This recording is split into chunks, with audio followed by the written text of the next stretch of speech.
بسم اللہ الرحمن الرحیم الحمد للہ رب العالمین والصلاة والسلام علی سید الانبیاء والمرسلین وعلی آلہ وصحبہ اجمعین۔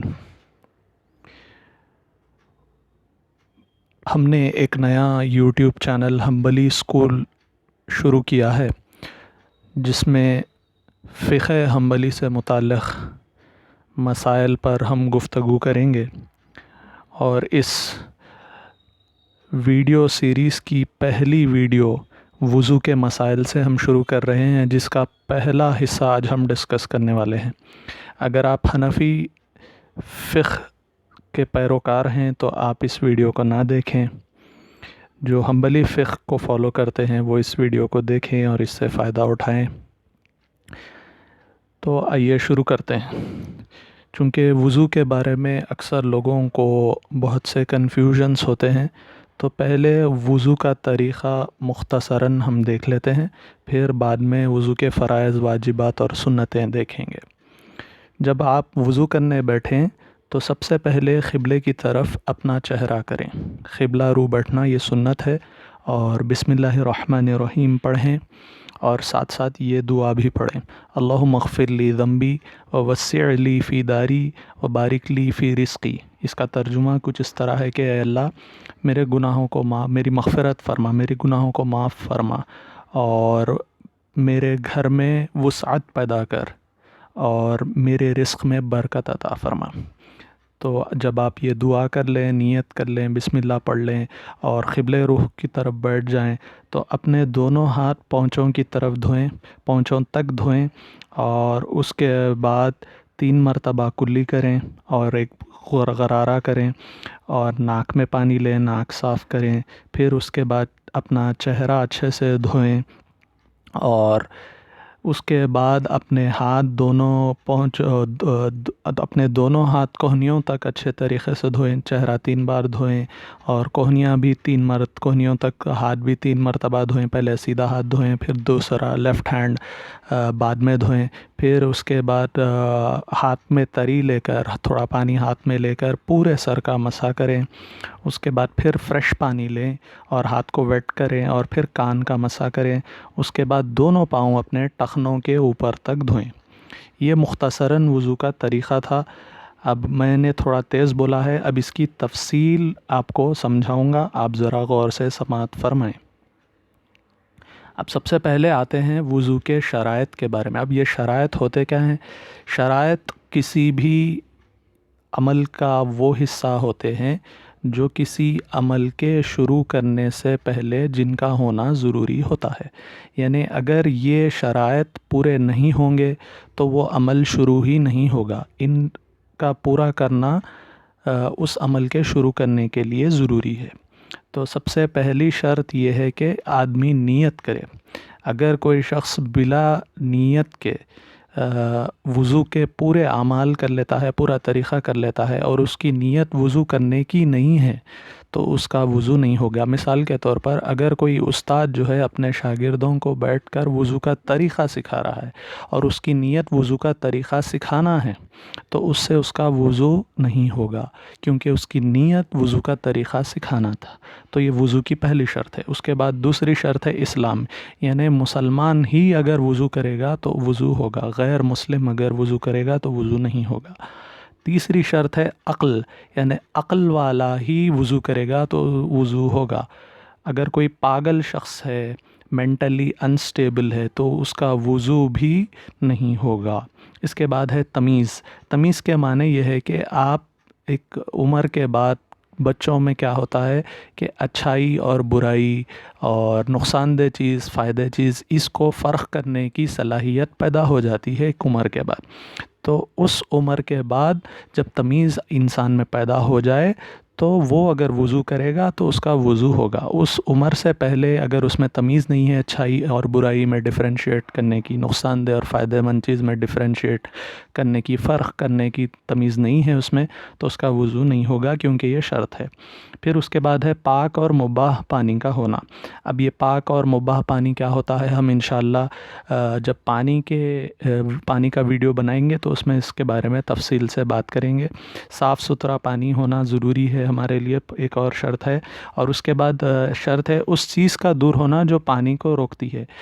جیسے مثال کے طور پر آپ نے سر پر تیل لگایا، تو وہ تیل تھوڑا سا بہہ کر آپ کی پیشانی تک آ گیا، تو اب تیل کی خاص بات یہ ہے کہ وہ جلد کے اوپر ایک باریک سی ایک پرت بن جاتی ہے۔ تو اگر آپ تیل جس جلد کے، آپ کی سکن کے حصے کو جہاں پر تیل لگا ہو، اس کے حصے پر اگر آپ پانی بہائے بھی تو وہ تیل جو ہے پانی کو جلد تک پہنچنے سے روک دیتا ہے، وہ جلد تک نہیں جاتا پانی تیل کی وجہ سے۔ تو یہاں پر بتا رہے ہیں کہ اس چیز کا دور ہونا جو پانی کو روکتی ہے، پانی کو جلد تک پہنچنے سے جو چیز روکتی ہے اس کا دور ہونا۔ تو آپ جو ہے یہاں پر تیل ہے، تو اگر تیل آپ ڈالے ہوئے ہیں تو پہلے تیل کو اچھے سے صابن سے دھو لیں گے، اس کے بعد وضو کریں گے۔ اس کے بعد ایک اور شرط ہے اس چیز کا ختم ہونا جس سے وضو ٹوٹتا ہے۔ جیسے مثال کے طور پر کسی کو بہت سا خون بہہ رہا ہے، تو خون کا بہت زیادہ بہنا وضو کو توڑ دیتا ہے۔ تو جب تک خون نکلنا بند نہیں ہوگا، آپ وضو اگر کریں گے بھی، خون بہت زیادہ نکلنا جب تک بند نہیں ہوگا، تو اگر آپ وضو کریں گے بھی تو آپ کا وضو نہیں ہوگا، کیونکہ خون کا زیادہ نکلنا وضو کو توڑ دیتا ہے، وضو کا ناقض ہے وہ، اس لیے اس چیز کا دور ہونا ضروری ہے جس سے کہ وضو ٹوٹتا ہے۔ تو یہ بھی اس کی شرط ہے۔ ایسے ہی اور دوسرے وضو کو توڑنے والی چیزیں ہیں جس کا ہم آئندہ ویڈیوز میں ڈسکشن کریں گے۔ تو وہ ساری چیزیں جو بھی ہوں گی، تو اگر وہ پہلے موجود ہوں گی تو آپ جو ہے اگر جب تک ان کا ہونا جب تک ختم نہیں ہوگا، آپ اگر وضو کریں گے تب بھی آپ کا وضو نہیں ہوگا، کیونکہ یہ شرط ہے۔ پہلے ڈھیلوں یا پانی سے پاکی حاصل کرنا، یہ اگلی شرط ہے۔ یعنی آپ جو ہے استنجا یعنی پیشاب اور پاخانے کی جگہ سے نجاستوں کو اچھی طریقے سے دور کر لیں گے، اس کے بعد وضو کریں گے۔ تو یہ 8 شرائط تھے وضو کے۔ اب آئیے دیکھتے ہیں وضو کے فرائض کیا کیا ہیں۔ یعنی وضو کے فرائض وہ ہوتے ہیں کہ جب تک آپ جو ہے ان کو پورے طریقے سے، اچھے طریقے سے جب تک ادا نہیں کریں گے، آپ کا وضو ہوگا ہی نہیں۔ وضو کے فرائض وہ کہلاتے ہیں۔ تو اگر آپ بولیں گے کہ نہیں میں بھولے سے ان کا کرنا بھول گیا، کرنا میرے ذہن سے نکل گیا، مجھے یاد نہیں رہا، تو ہم کہیں گے کہ نہیں، فرض میں جو ہے بھول کا کوئی کنسیڈریشن نہیں رہتا ہے، چاہے آپ بھولے سے کریں یا بھولے سے چھوڑیں یا جان بوجھ کے چھوڑیں، اگر آپ فرائض چھوڑیں گے تو وضو ہوگا ہی نہیں۔ تو وضو کے فرائض آئیے دیکھتے ہیں۔ سب سے پہلے منہ دھونا۔ اب یہ منہ دھونے میں جو ہے کلی کرنا، ناک میں پانی لینا، اسی میں داخل ہے، یہ حنبلیوں کے پاس بتلا رہے ہیں۔ یعنی منہ دھونے میں اب جو چہرہ ہم جو دھوتے ہیں اس کی حد جو ہے اوپر جو ہے عادتاً، یعنی ایک عام آدمی کو عادتاً جہاں سے بال اگتے ہیں پیشانی میں، وہاں سے لے کے ٹھڈی کے نیچے تک یہ اس کی حد رہے گی، اور ایک کان کی لو سے دوسرے کان کی لو تک اس کی چوڑائی میں حد رہے گی چہرہ دھونے کی۔ تو اگر اس حصے میں سے آپ کہیں پر بھی اگر پانی نہیں پہنچائیں گے، پانی سے نہیں دھوئیں گے، تو آپ کا منہ دھونے کا جو فرض ہے وہ ادا نہیں ہوگا اور وضو نہیں ہوگا۔ دوسری شرط ہے، دوسرا فرض ہے دونوں ہاتھ کوہنیوں تک دھونا، یعنی کوہنیوں تک دونوں ہاتھوں کا اچھے طریقے سے دھونا، یہ فرض ہے۔ اب اگر ان میں کوئی بھی حصہ ذرا سا بھی اگر چھوٹ جائے گا تو فرض ادا نہیں ہوگا، اور فرض ادا نہیں ہوگا تو وضو بھی نہیں ہوگا۔ اس کے بعد تیسری شرط ہے پورے سر کا مسح کرنا، یعنی آپ کا سر، جیسا ابھی میں آپ کو بتلایا، جہاں سے بال اگتے ہیں اس کے نیچے کا حصہ چہرے کی حد ہے، لیکن جہاں سے بال اگتے ہیں وہاں سے سر کا مسح شروع ہو جائے گا، پورا سر جو آپ کا، جہاں تک گردن تک، جہاں تک آپ کے عادتاً بال رہتے ہیں، وہ پورا آپ کا سر کہلائے گا، اور کان کا مسح بھی اسی میں داخل ہے۔ یہ بھی فرض ہے. پورے سر کا مسح کرنا اور کان کا مسح کرنا اسی میں داخل ہے. چوتھا فرض یہ ہے کہ دونوں پاؤں کا ٹخنوں تک دھونا، یعنی ٹخنوں سمیت دھونا، یعنی ٹخنے بھی دھونا ہے اور آپ کے دونوں پاؤں بھی دھونا ہے. تو یہ فرض ہے. اور اس کے بعد پانچواں فرض ہے کہ ترتیب فالو کرنا، یعنی سیکوینس. جیسا میں آپ کو وضو کے طریقے میں بتلایا کہ کون سی چیز پہلے، جو چیز پہلے دھونے کی ہے وہ چیز پہلے دھوئی جائے، اور جو چیز بعد میں دھونے کی ہے وہ بعد میں دھوئی جائے. یہ سیکوینس فالو کرنا. اگر کوئی سیکوینس فالو نہیں کریں گے، جان بوجھ کے فالو نہیں کر رہی یا بھولے سے فالو نہیں کر رہی، تو اس کا وضو نہیں ہوگا، کیونکہ یہ فرض ہے.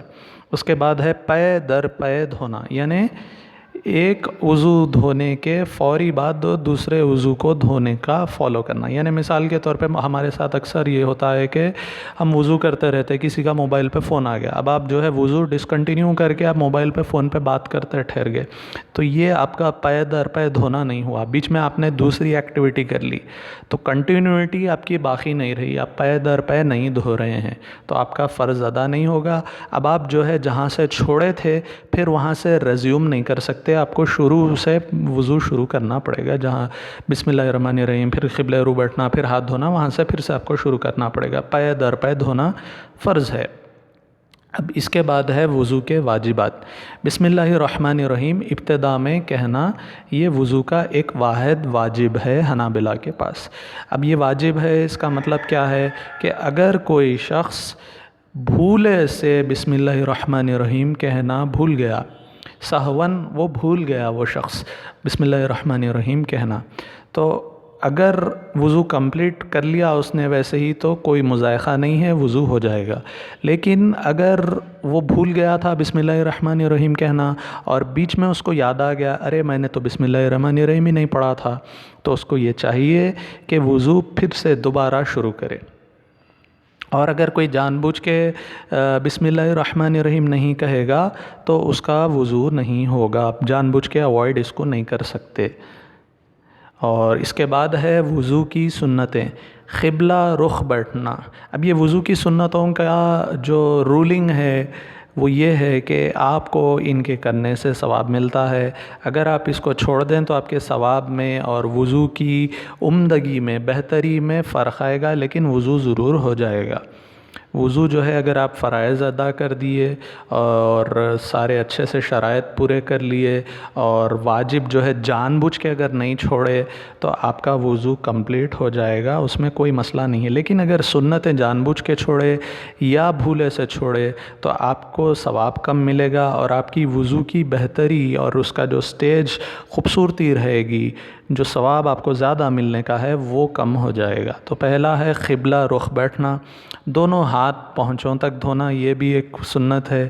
منہ دھونے سے پہلے کلی کرنا، یہ بھی سنت ہے. ناک میں پانی لینا، مسواک کرنا، غرغرہ کرنا، ناک میں سانس سے پانی کھینچ کر ناک صاف کرنا اور تمام اعضاء کا اچھی طرح دھونا.